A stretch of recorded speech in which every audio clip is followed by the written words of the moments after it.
This took place during my sophomore year of high school. I was a 15-year-old girl, young for my grade. It was a Wednesday in the winter. I joined the Honour Society at my school. We had a meeting at 7:20 AM, which was 25 minutes before school started. Since I wasn't a morning person, getting up early was always frustrating for me. That's why I was often late. This day was no exception. Since I was only 15, I couldn't drive to school myself, so I had my grandmother take me. She lived with my mother and I. She was always happy to help my mother, who worked a lot, so Grandma was a real lifesaver. She opened the garage door by pressing a button on the wall. Both my grandma and I got into the car, which was parked in the garage.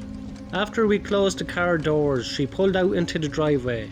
As she backed the car onto the street, I screamed "stopped," and she quickly slammed onto the brakes. There was a man about 6 foot tall, dirty blonde looking hair, wearing all black.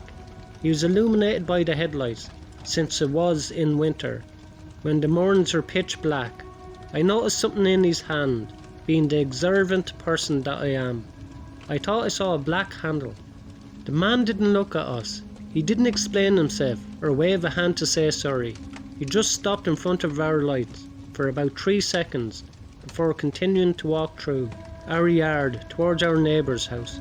We watched him disappear into the darkness. Our neighbourhood was very friendly. We all owned about an acre of land, and at the time my neighbours were having work done around our house, taking down some trees and some other landscaping work. My grandmother, with her heart of gold, continued driving as we discussed what just happened. She assumed the man was just a worker. I didn't think so. I told her I thought he had a knife in his hand, but she brushed it off, saying maybe it was a worker holding a dustpan or a shovel. He could have just been in our yard as a shortcut. However, something told me I had to warn my mother, so I began trying to text her, but the texts weren't sending. Nothing was going through. Eventually I was able to get a text. "Lock the door," I told her. But when she replied, she didn't understand. She questioned me by saying what, why at that point. I called her, quickly explaining the situation, and yelled at her to bolt the door. She did, and not a second later a man opened our screen door and tried to open the main door as well. When he realised that it was locked, he tried to kick it down. My mother then called the police. I don't know how quickly they arrived, but we lived in a small town, so I assumed the response time was quick. When the police arrived, she told them what had happened, and they wrote up a report. Later that morning, a man was found a couple of blocks down. He tried to break into some of the other houses. Eventually, he broke into the wrong house and was chased off by one of the neighbours who had a shotgun. The man was caught and arrested shortly after. He had a large butcher's knife. This story could have ended much worse, but it holds a lot of what ifs. What if I hadn't been late?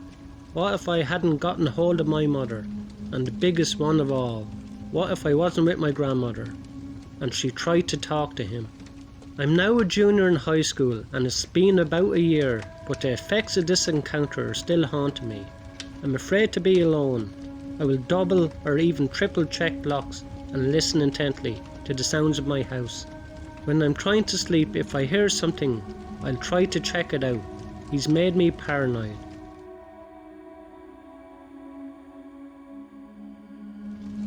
I've been working at a diner on the main street where I live for 2 years. It's not the most glamorous job, but it pays the bills.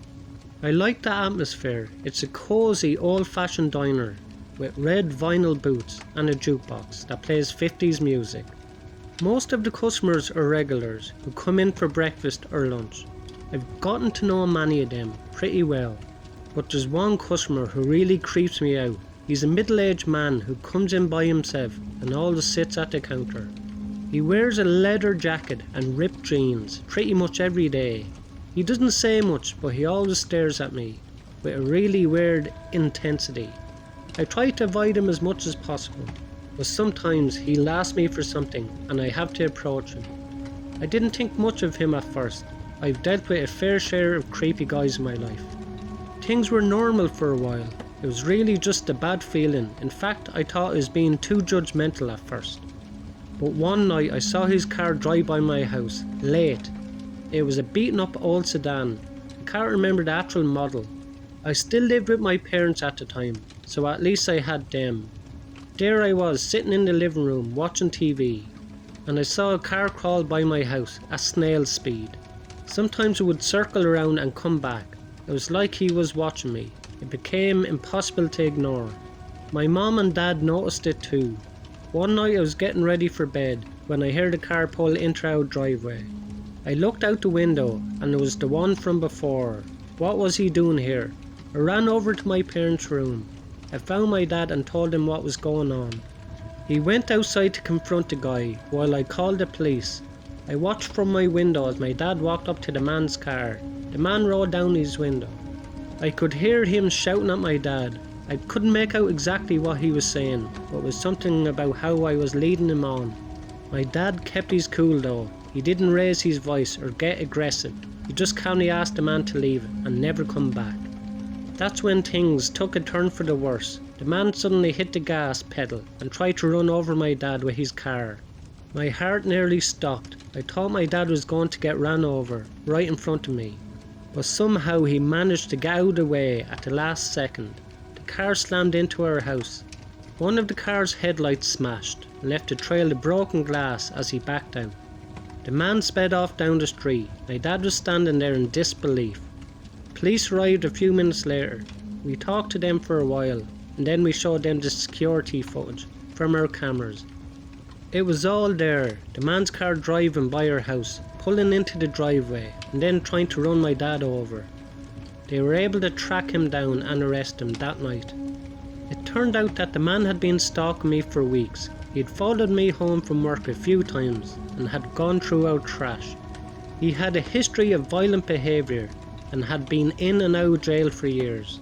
I couldn't believe that someone like that had been coming into our diner where I worked, watching me and making me feel so uncomfortable. I always thought of myself as a strong independent person who could handle anything, but this showed me that there are some things in life that are beyond our control.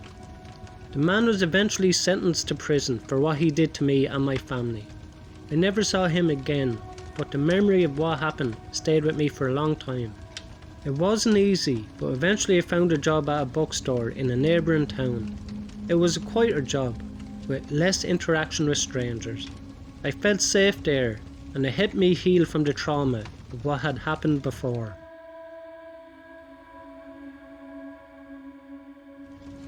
I'm 17 years old, but I often get mistaken for 21 to 24 because I got into university early. First of all, let me start off by saying that I'm used to being stalked. I guess since I have the face of a child, but the height of an adult, that attracts creepers, so I'm used to it. I've actually made up a system for how to check if a stalker is dangerous or not. This story happened about 4 or 5 months ago.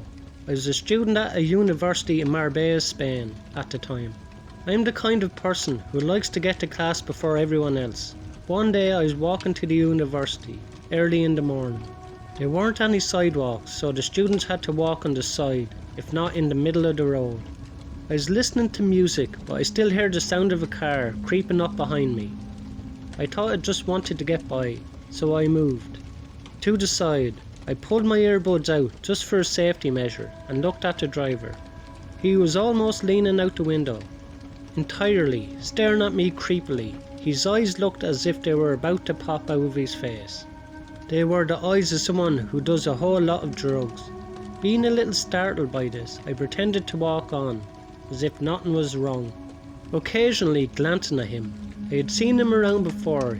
He and some of his companions would go up to a lot of the guards at my school and try to talk to them. He would try to get them inside the car and take them back to his house. Some of the guards even caught the man trying to take pictures of them. Every time anyone would pass their small shack of a home, there was 4 or 5 men who lived there. It stunk of weed now. That I think of it, I wonder why the police never did anything about them. I'd finally reached the tunnel that you have to cross to get to the university trail. It was a run-down road up a hill with nothing but farms around it. Very convenient. I still heard the car creeping beside me, and it was getting slower as I got to the tunnel. I sprinted as soon as I reached the tunnel, out into the trail. I hadn't stopped running till I reached the university's main building. I had looked back and saw the car make a U-turn at the head of the trail and disappeared into the distance. Panting, I tried to open the building's door, but it was locked. I pulled out my phone and quickly called my friend, then asked her why it was closed at the time. Turns out it was a holiday, meaning that I got up with no reason to be there. Anyway, after collecting myself, I walked back down the trail steadily and glanced around everywhere. The car nor the man was in sight. Relieved, I decided to walk through the tunnel at ease. Once I was back on the road, I heard the familiar sound of that car creeping up behind me.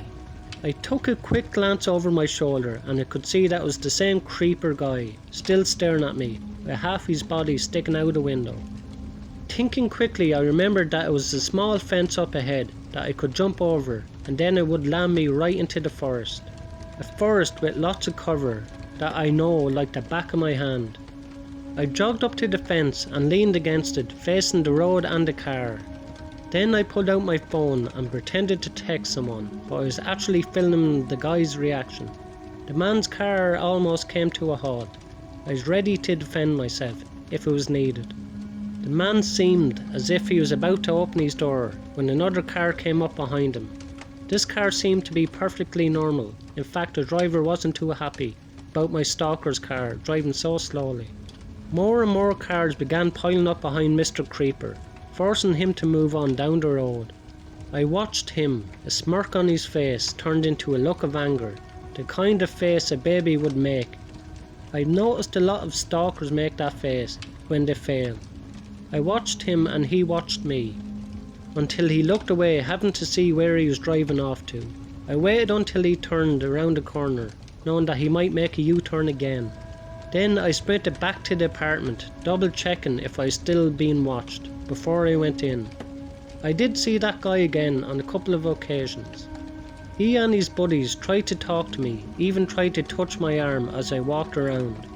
Now that I think of it, it's a lot creepier than I originally viewed. Just exactly what they were up to. I'm now at a different university that's much better, especially the security. Thanks a million again to everyone who likes, subscribe and commented on my videos. I really appreciate it. Nearly at 400 subs, which is crazy to me. Thanks for all your support. If you enjoyed these 3 videos tonight, you'll enjoy the next 3 videos in the box above. Thank you.